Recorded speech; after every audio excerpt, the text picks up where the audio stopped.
Yo, what's going on, guys? Matthew V. Haynes here, aka the Clockmaster. So I know a couple of you guys are probably wondering what my thoughts are on the second trailer that they released for The Flash Season 3, Episode 19, that promotion video that they released a couple days ago.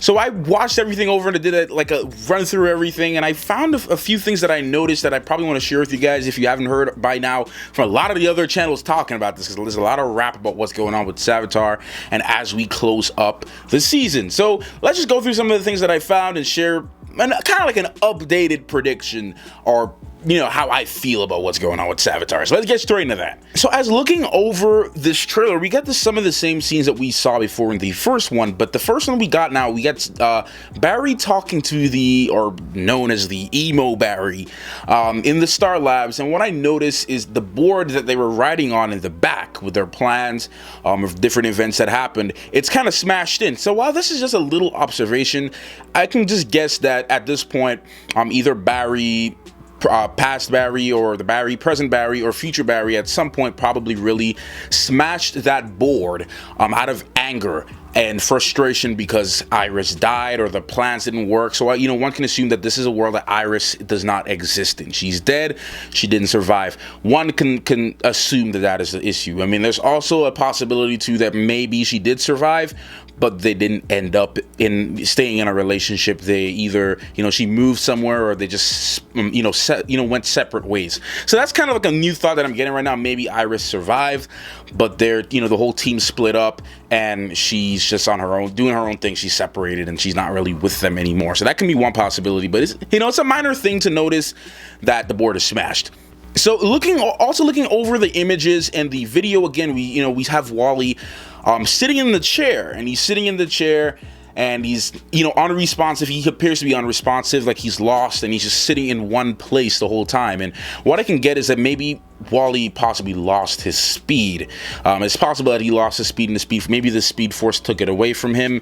Maybe Savatar took it away from him. Maybe he just got so damaged that he can't, heal anymore, or he can't, run anymore. Or maybe he's just so mentally hurt or just destroyed that he doesn't have what it takes to run anymore. So all that's a possibility. We know that Wally's at a damaged state, which now I can kind of rule out maybe the possibility of Wally being Savatar, because he's sitting out there. And that's one of the things I didn't talk about in my Who is Savatar video, is that possibly maybe Wally's he's just not him.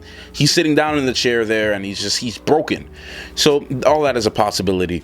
And then we have the little mysterious hand is now confirmed Killer Frost. Now, if you guys remember in the first promo that we had for this episode, we just saw the hand scraping the wall. So a lot of people were throwing out theories that maybe this is future Iris West. Maybe she survived. Maybe it's her hand, or it's the doctor. We didn't know who it was until this trailer. This trailer showed little frost and a little, ice coming off the hand as she scratches the wall. So we can now officially confirm that it is Killer Frost in that scene.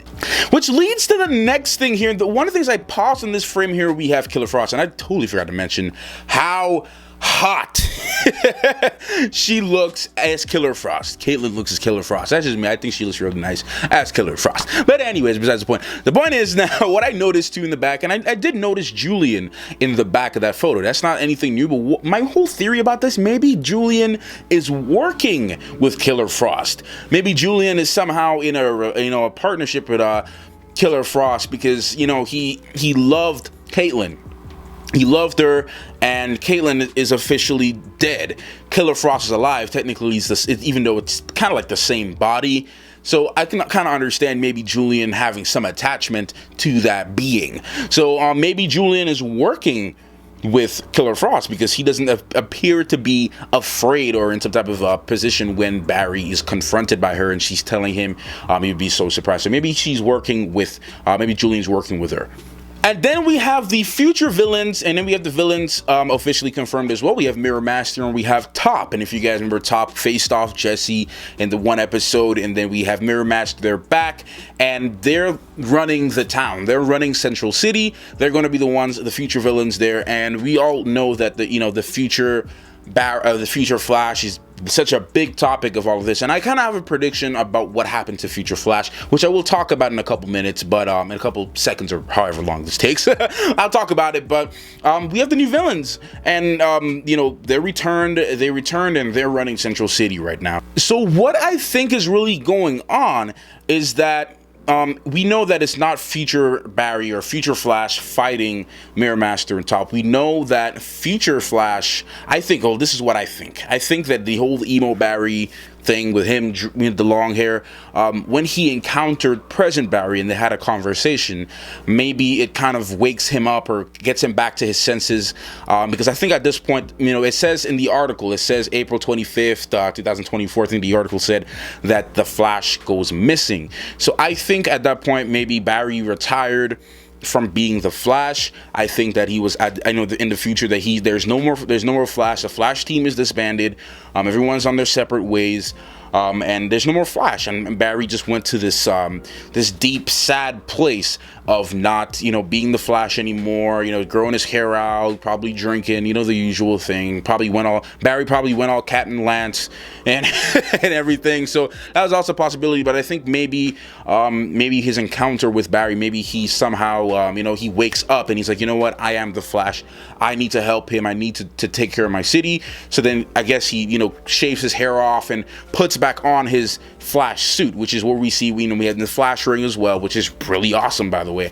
The Flash ring and his suit, and puts everything back on to be the Flash again. And I think maybe he's helping. He shows up towards the end of the episode to help Barry face off Mirror Master and to get him back to the present time, or maybe to help with a Savatar. So now this leads me to a whole big Savatar thing and what's going on with Savatar, who I think Savatar is now. I made a theory on it, and I think I'm, you know, and I told you guys, as time goes on, a lot of the things I say can be subject to change based on new information that's given.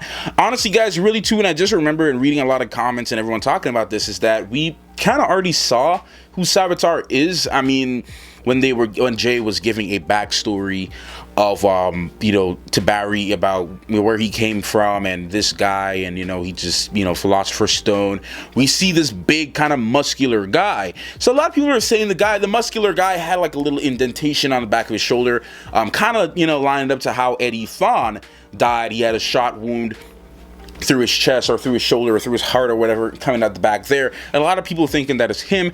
But I think with the frame and size of this guy that we saw, it's a little big. You know, it's a little bit big and bulky, you know, unless we know it's not Wally, because I would say it's not Wally because, you know, if we're going based off of that, you know, previous scene that we saw before, Wally is not a white guy, and that guy's a white guy, so I can kind of rule that out. And then also too, Barry's pretty skinny, and that guy's pretty muscular, so I don't think that can really work either. The only person I think that can physically match up to that person that we saw in the scene with the Philosopher's Stone is probably Jay. Jay's the only one. I can see that as being a younger version of Jay, and then now Jay's older, so he's still big, because Jay has the size. He's a big guy. He's pretty big. He's not really skinny. He has some mass on him, just a little bit older. So I can actually really see that being like a younger version of Jay. And Savatar possibly could be Jay.